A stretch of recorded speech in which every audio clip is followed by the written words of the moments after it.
Hello friends, welcome to EPG Pathshala. I am Divya Salim, Assistant Professor, National Law Institute University, Bhopal.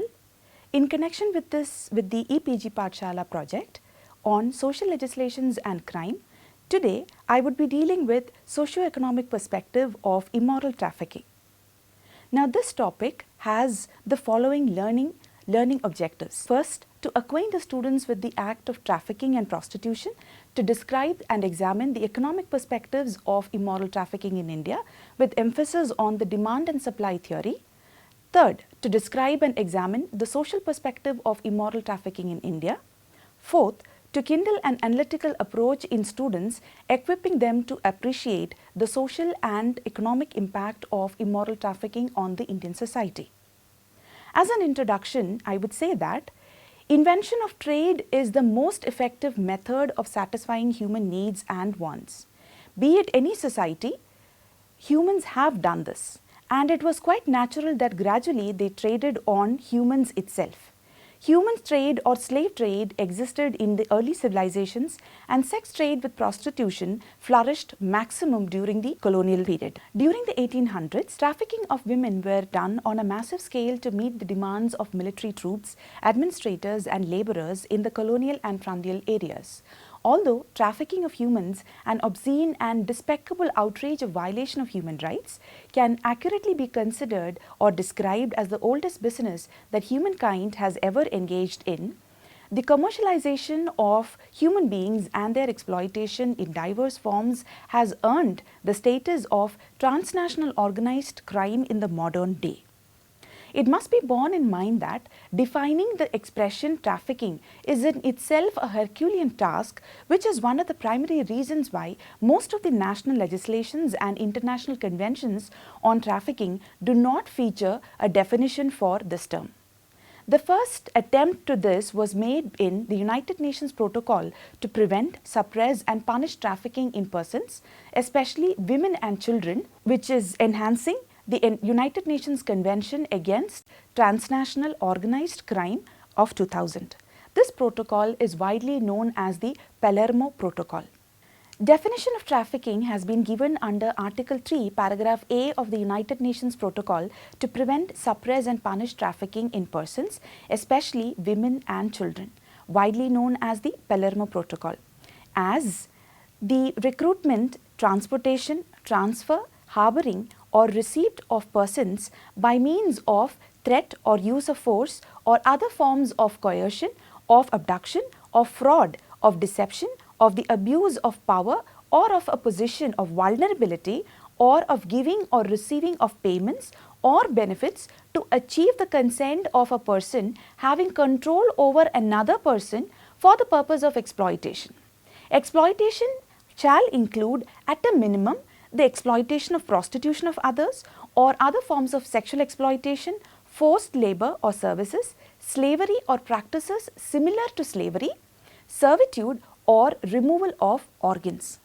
Hence, we understand that the term trafficking includes within its ambit a wide range of aspects: prostitution of male, female and child, adult and child pornography, forced labor services, slavery and or such other forms of practices similar to it, servitude and organ removal. In India at present, usage of immoral trafficking in legal parlance is meant to express prostitution only, and therefore the two forms are usually used interchangeably. Immoral trafficking in India is definitely a multi-dimensional phenomenon, the study of which requires or necessitates a multidisciplinary approach. Relevance of understanding the socio-economic, historical, cultural as well as cultural conditions of the country is necessary to get a clear picture of this institution in the country and why it continues to strive even as we speak. Prostitution in India does not enjoy a societal sanction and appeal. Sex work is mostly seen as the outcome of moral degradation or economic constraint, and this probably explains the reason why majority of the studies which are made on the subject focuses on why people enter this field. Sex trafficking or human trafficking for the purpose of prostitution has scaled new heights, attaining zenith, and is still growing in the modern day. Now we move on to the economic perspective of immoral trafficking in India. Now we need to understand what exactly is meant by economic perspective.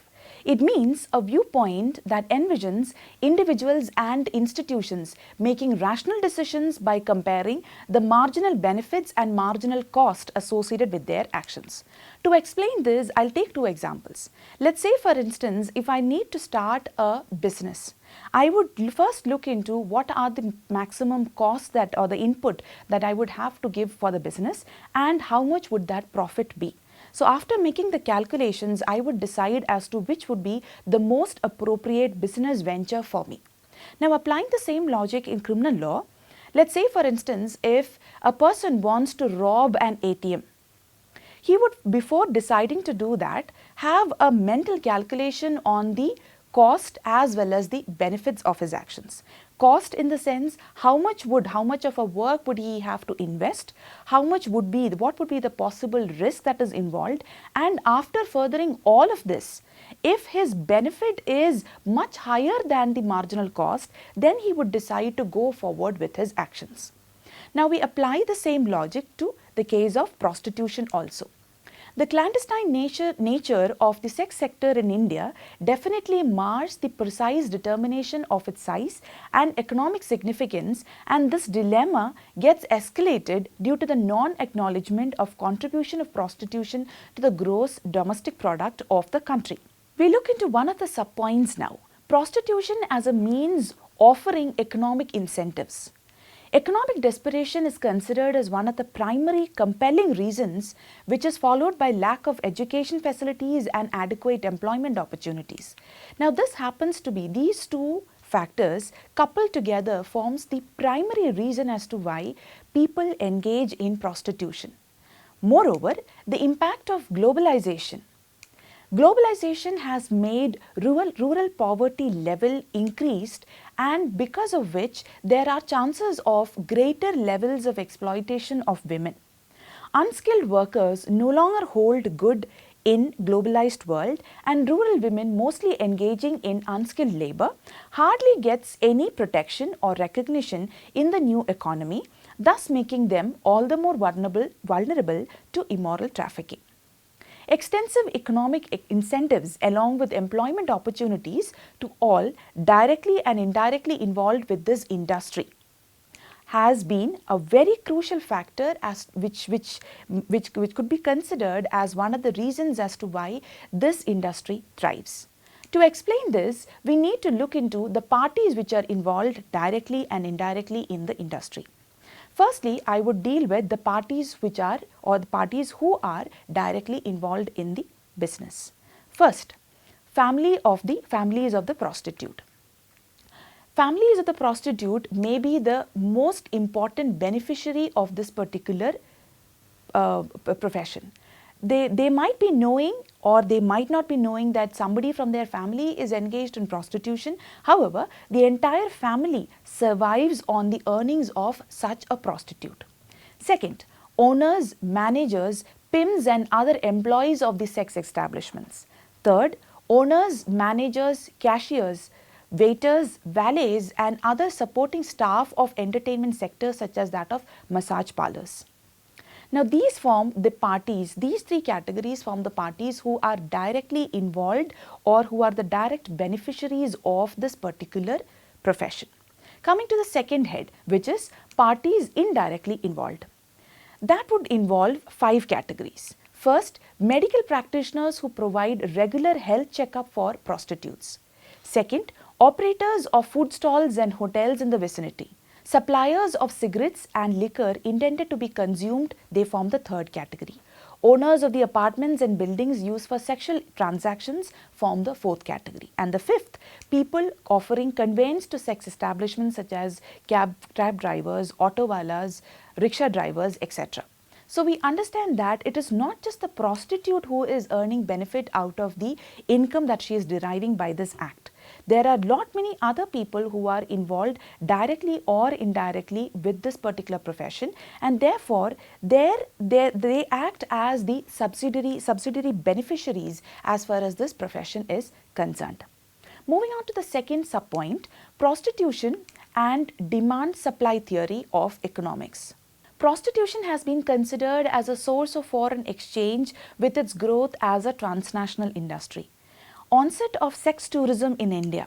Now this has happened after the globalization, and India at present is known as the hub of child sex tourism. It is considered as the most lucrative form of illegal trade after arms and drug peddling, and hence is undertaken by organized criminals also. Children are trafficked into India from Bangladesh and Nepal, and further trafficked through India to Pakistan and Middle East. Now this is apart from the children who are trafficked within the country. The next part is meaning of demand and supply in common parlance. The term demand expresses a desire by people for a particular kind of person, commodity or service, while supply indicates the quantity of something that is easily available, including people, commodity or service. In prostitution, there is primarily a demand for commercial sex to supply which the traffickers utilize vulnerable people whom I call as commodity and traffic or supply them for commercial sex. To be more precise, in prostitution, the term demand indicates three levels of requirement. First, the employer demand, referring to the requirements of the employers, contractors, owners, managers or pimps. Second, consumer demand, referring to the requirement of clients within the sex industry. By this category, what I mean is clients would want people of certain body structure, certain skin color, certain hair color or even eye color. The third would be third party demand, which indicates the requirement of parties who are involved in the process, such as recruiters, agents, transporters and those who knowingly participate in prostitution at any stage of the progression. Prostitution in India is a monopolistic, highly competitive industry where the sellers, that is the human traffickers, offer a variety of products or commodity, by which I mean vulnerable people, that is virgin girls, young boys, women of specific body structure, hair and skin color, etc., depending upon the demand of the prospective buyers, that is the customers or the clients. The allied factors include lack of employment opportunities and the absence of governmental interest to improve the existing situations.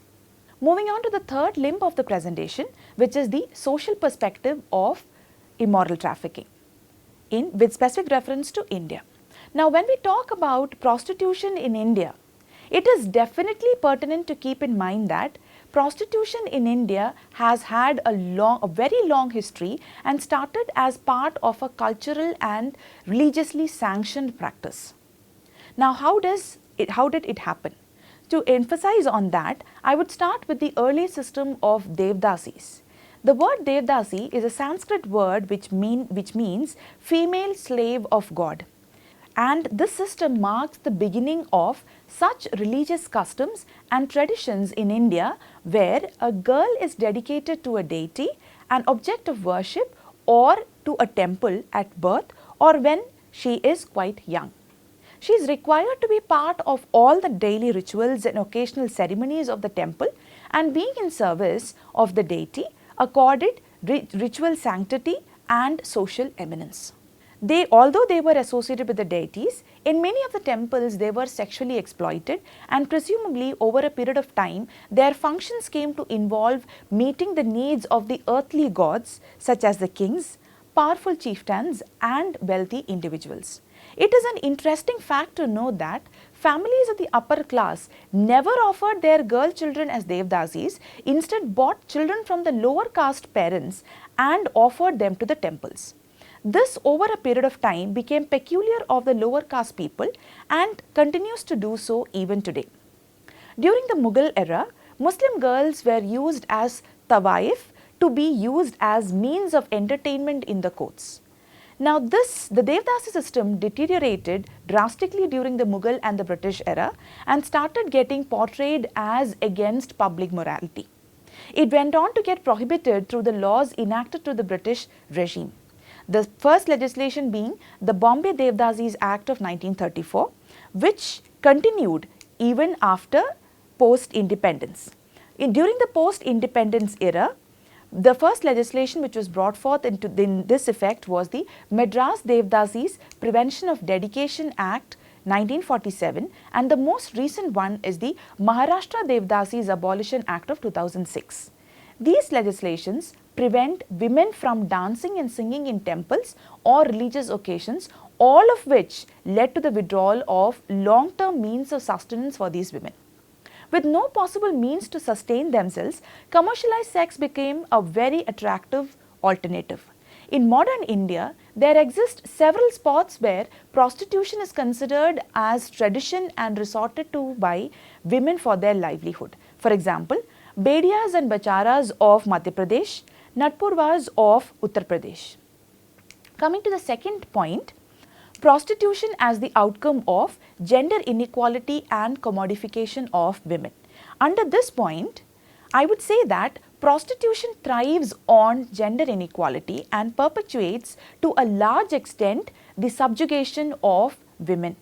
The perception that men have a right to buy sex is a direct negation to a society based on gender inequality.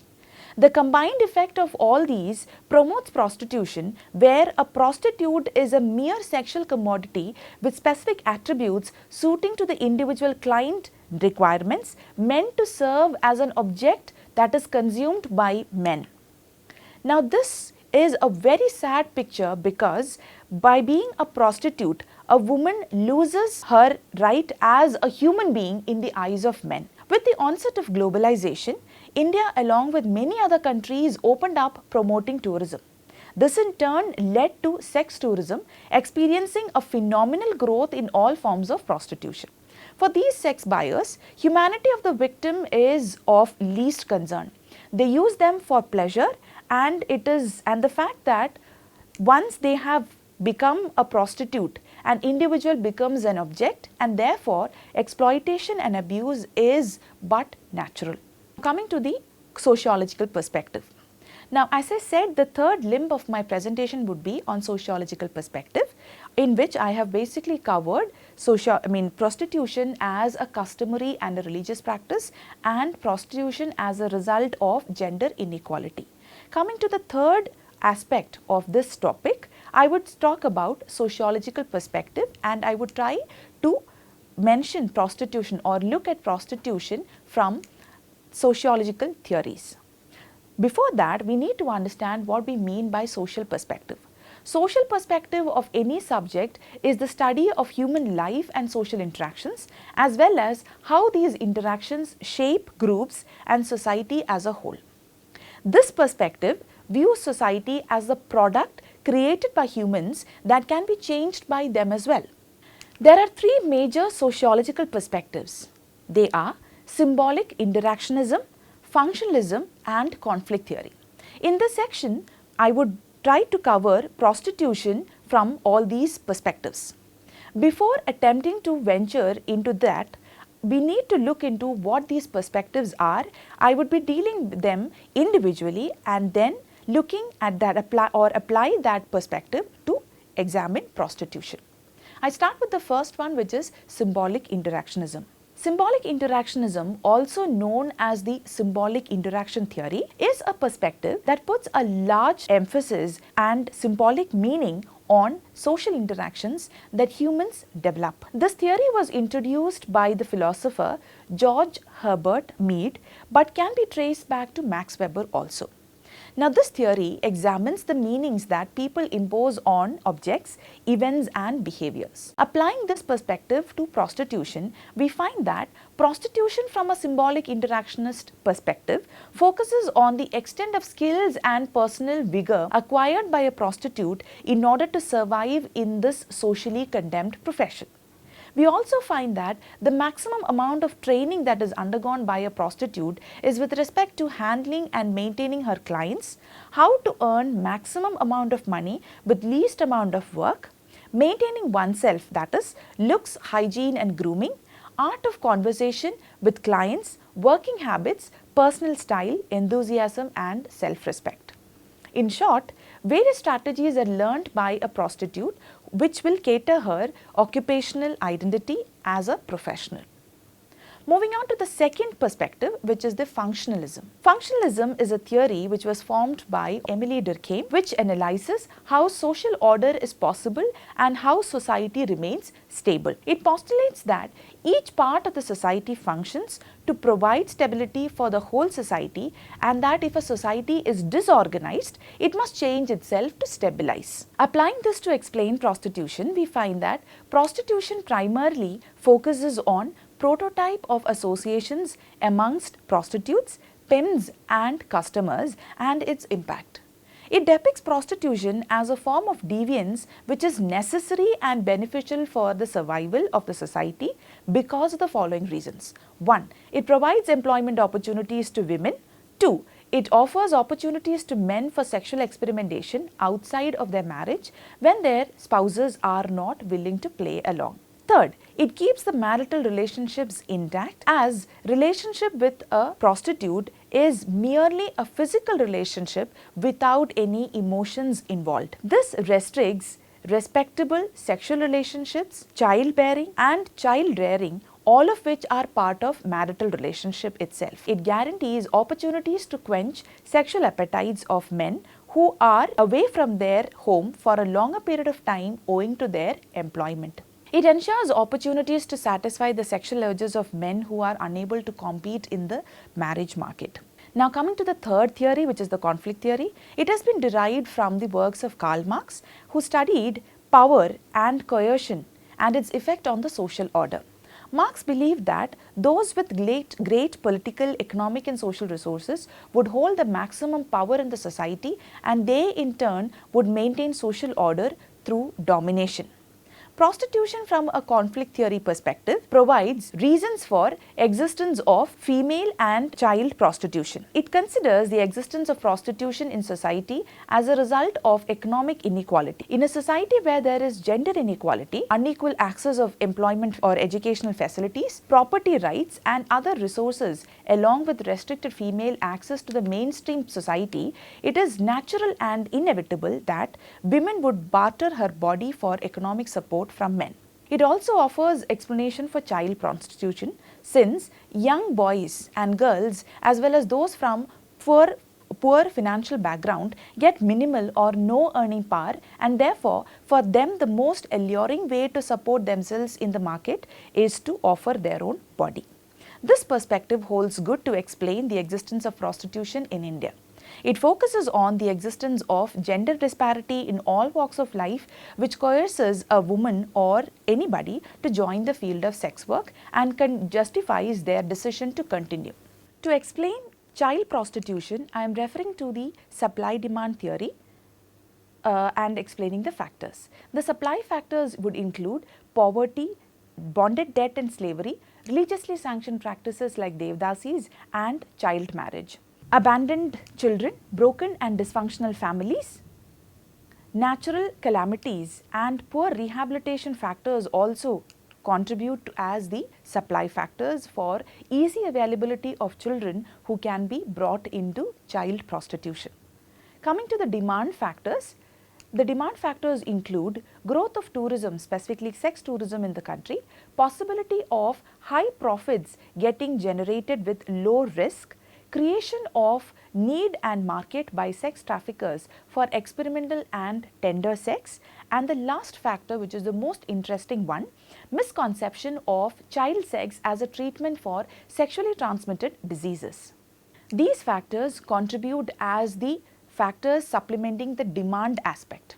To summarize, I would say that prostitution in India or immoral trafficking in India can be defined from or can be seen from a sociological perspective as well as from an economical perspective.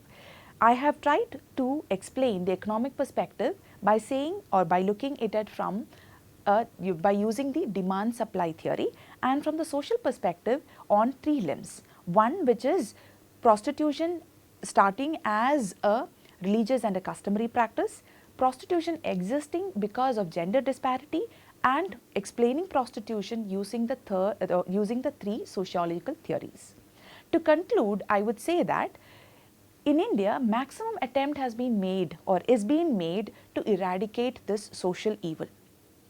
My understanding of the subject makes me say that it's not just providing law or punishment that would be made as and that would create an answer for eradicating this social evil. However, if we approach things from a multidimensional method, then a target can be achieved in a much better way. When I say achieving the target in a much better way, what I mean is not just the laws in place, but also addressing the economic and social factors which are contributing to the existence of prostitution, so that the social evil can be eradicated from its root. Moreover, educating the civil society about this evil as well as addressing the socio-economic causes seems to be the only plausible way to move or to remove this particular social evil. Thank you.